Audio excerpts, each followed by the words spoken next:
Hello there, it's 6 a.m. We're broadcasting live from our Platinum Play studios here in Northridge, Accra. This is the Starr Breakfast News.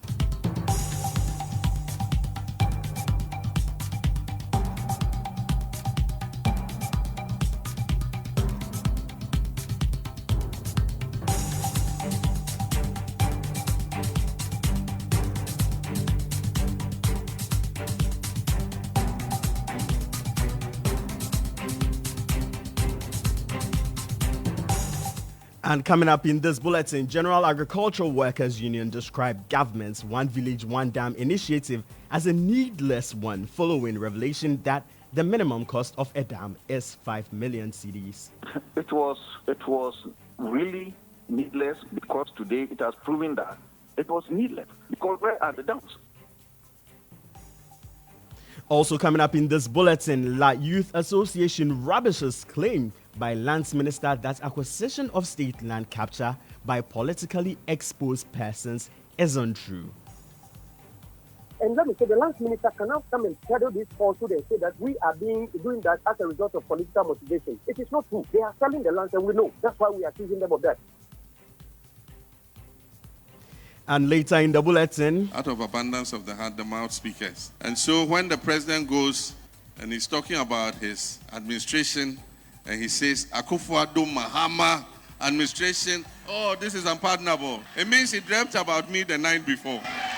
NDC flag bearer John Dramani Mahama responds with humor to blunder by President Akufo-Addo and NPP's chairman Wontumi, insisting that the continuous mentioning of his name is an indication of how much they think about him. We have details coming up shortly. Stay with us.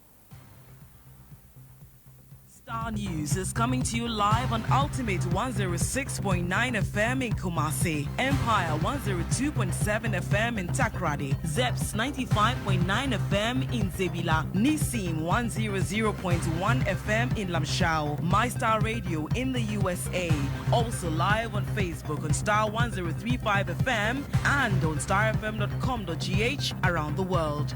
This is Starr 103.5 FM. Starr News. Informed, in depth, in touch.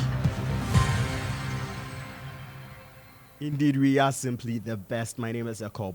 Welcome to the bulletin. Now, the General Agricultural Workers Union has described government's One Village, One Dam initiative as needless following revelation that the minimum cost of a dam is 5 million cedis.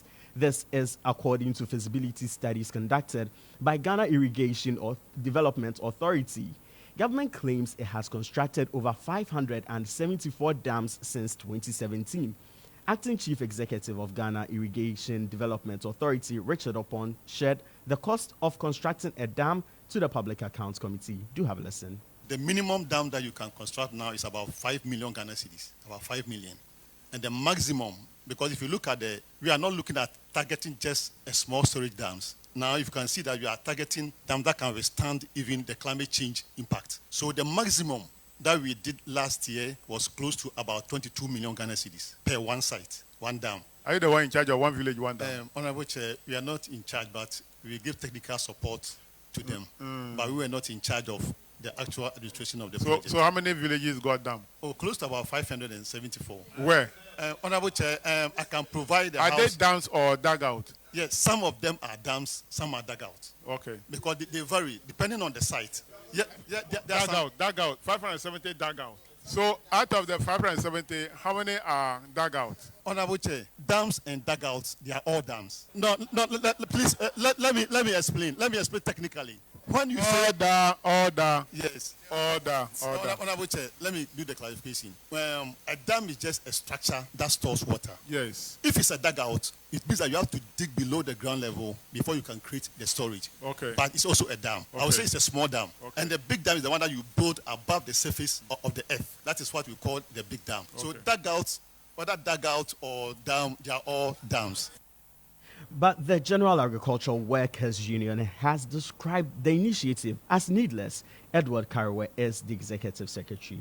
Even though all of us need water to drink in our homes and use it for other purposes, we don't need individual boreholes. It is just for Ghana Water to be well resourced to purify the water and let it flow through our taps. The same way, farmers need water, but they don't necessarily need the water to come from their village. So that whole concept was not feasible practically. Secondly, the cost, no matter what, was so colossal, because if you don't make it colossal, then you just dig some, you just scoop the soil, and you think that is a dam, and it cannot hold water beyond the next rain. Not to interrupt you, but are you by extension saying that the one village, one dam policy was needless? Well, it was really needless, because today it has proven that it was needless. Because where are the dams? Edward Karewe is Executive Secretary for the General Agricultural Workers Union. Now, away from dams, the La Youth Association has rubbished claims by Lands and Natural Resources Minister Samuel Abdullahi Jinapo that accusations of state land capture by persons in government are politically motivated. According to the association, Jinapo is peddling falsehood. The lawmaker announced that all public lands leased to private entities are being compiled to help the public understand issues. But speaking to Starr News, lead convener for the La Youth Association, Jeffrey Tete, accused the minister of being disingenuous.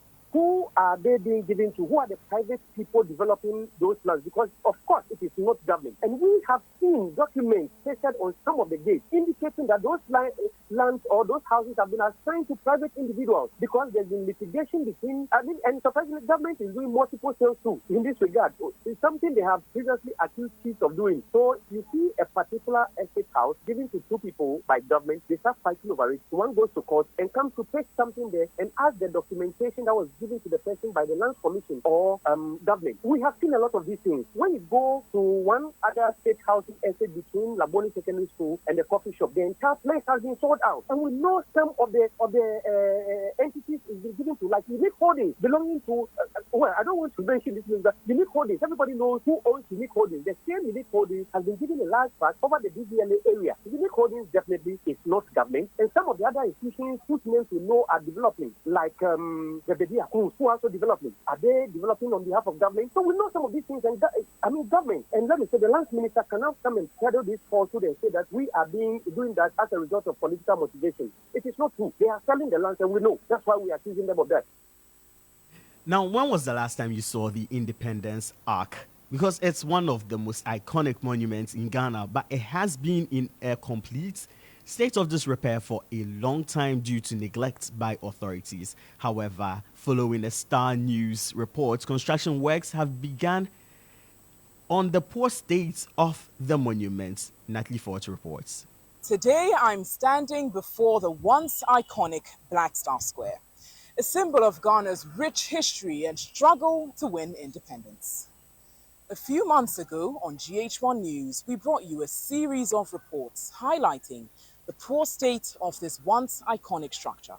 Due to years of neglect and poor maintenance, the Independence Arch, once a proud symbol of Ghana's heritage, had fallen into complete disrepair. Crumbling walls, faded inscriptions, and overgrown surroundings painted a sorrowful picture of a nation's treasure which had long been forgotten. However, I'm pleased to bring you an update on the current situation. A few months after our initial reports, construction work has begun, signaling a renewed commitment to preserving our national monuments. As you can see behind me, workers are on site diligently working to restore the Independence Arch to its former glory. The renovation project aims to address structural weaknesses, refurbish the exterior, and enhance the surrounding landscape. This restoration marks a significant step towards valuing and preserving our cultural heritage. As the construction progresses, we will continue to bring you updates on the project's development. This renovation process is not only about maintaining the physical structure, but ensuring we honor the legacy of those who fought for Ghana's independence and remind future generations of this pivotal chapter in Ghana's history. Natalie Fort for GH1 News. You're still listening to the Starr Breakfast News here on Starr 103.5 FM. Since January 2017 till date, i.e. in the Akufo-Addo Mahama Bawumia era, Yes, I said, Mama Yamfa, Yamfama, and yet, John the money, I am. Yes, Well, a recent political blunder by President Ekow and Ashanti Regional Chairman of the NPP, Bernard Entry-Boakye, popularly known as Chairman Wunsumi, they mistakenly mentioned former President Mahama's name during public address. It has caught the attention of NDC flag bearer, while the ex-president Mahama, during a recent event, highlighted the slip-up with a touch of humor, suggesting it shows how much he's on their minds as the 2024 elections draw near. Out of abundance of the heart, the mouth speaketh. And so when the president goes and he's talking about his administration, and he says, Akufo-Addo Mahama administration, oh, this is unpardonable. It means he dreamt about me the night before. And it's not only him, even his chairman, Ashanti chairman. And so, was he speaking to you or English? So everyone should vote for John Dramani. Hey! He also dreamt about me that night before. We can read their minds from what they are thinking and what they are dreaming about. The time has come for us to take our destiny into our own hands.